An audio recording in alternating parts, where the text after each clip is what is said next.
سلام، مساء الخير عليكم. ان شاء الله كامل تكونوا بخير وبصحه جيده. جبت لكم اليوم وصفه تاع الورشات. وصفه بزاف بزاف بنينه وفي نفس الوقت يعني بريستيج وحاجه جديده، وفي نفس الوقت حاجه سهله، يعني ما عنده واش ما راحش ينجح لك فيها. المهم لازم الميزان، ونظن باللي ما كانش الان منزل ما فيش الميزان، خاطر رجعوا رخاص. يعني الميزان ب65,000، يعني كي تشريوه خير تتهناو، خاصة في الوصفات هادو تاع الورشات. نبداو اول حاجه في اناء نحطو 100 غرام تاع الزبده، و70 غرام تاع سكر عادي، ماشي سكر طب، سكر عادي. 100 غرام تاع الزبده و70 غرام تاع سكر عادي.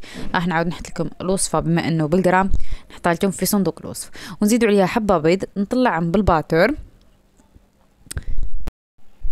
هكذا. بعدها نجيبو 35 غرام تاع بسكويت لوتس مرحي، هو يمد قرمشه ويمد دوك، يعني ما شاء الله. نزيدو معاه 40 غرام تاع زبدة اللوتس، يعني هذا يسميه اصلا ديليس اللوتس، يجي الطعم تاعو تاع اللوتس. نزيدو 30 غرام تاع كريمه طازجه هكذا، و25 غرام تاع اللوز مرحي هكذا. ونخلط المكونات كما قلت لكم، ما كانش يعني اسهل منها هذه الوصفه. ونزيدو 100 غرام تاع الفارينه ورشه تاع خميره الحلوه، هيدا يجي القوام تاعها.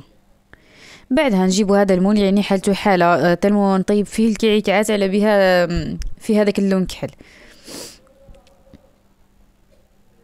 هكذا. نحط بلا بوش، ما تنساوش باللي فيه لا لوفير، وباللي العجينه تاعنا جاريه، يعني اصلا لا يتخمر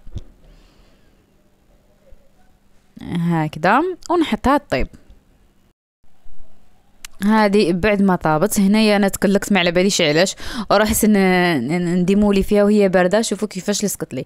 بعدها سنيتها سما المول دوزيام، سنيته حتى برد وديموليتو، يعني في ساع يعني ما دار لي حتى بروبليم هكذا. جبت شوكولا، هنايا استعملت انا الوجدان، هيدا ما زدت لها والو. عندكم كنديروا بضاده زيدوا لها شويه تاع الزيت، بالوجدان ما زيدوا لها والو، هي اصلا خفيفه.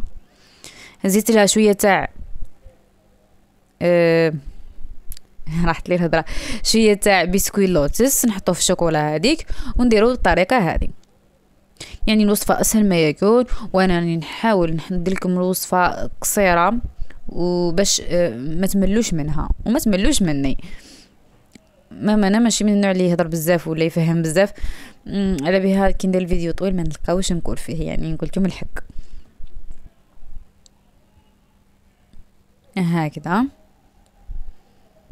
بعدها نجيبو هادو لي بياس درتهم في المول نورمال، ودرت من فوقها بكريم بزبدة اللوتس فقط، يعني ما درت والو.